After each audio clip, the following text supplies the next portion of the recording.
निजी कॉलेज में तालिबा से ज्यादती की खबर के मामले पर सोशल मीडिया पर प्रोपेगेंडा करने वालों के खिलाफ घेरा तंग कर दिया गया। FIA ने 61 अकाउंट्स शॉर्टलिस्ट कर लिए हैं। तर्जुमान के मुताबिक FIA साइबर क्राइम विंग ने तहकीकात शुरू कर दी। शॉर्टलिस्ट किए गए अकाउंट्स चलाने वालों को तहकीकात के लिए बुलाया जाएगा। ज़राए के मुताबिक इन अकाउंट्स होल्डर्स के खिलाफ मुकदमा भी दर्ज किया जा रहा है। सोशल मीडिया पर झूठी खबरें फैलाने वालों के खिलाफ कार्रवाई होगी।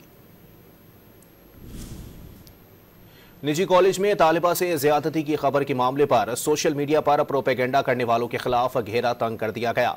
FIA ने 61 अकाउंट्स शॉर्टलिस्ट कर लिए हैं। तर्जुमान के मुताबिक FIA साइबर क्राइम विंग ने तहकीकात शुरू कर दी। शॉर्टलिस्ट किए गए अकाउंट्स चलाने वालों को तहकीकात के लिए बुलाया जाएगा।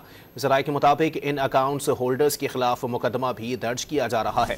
सोशल मीडिया पर झूठी खबरें फैलाने वालों के खिलाफ कार्रवाई होगी।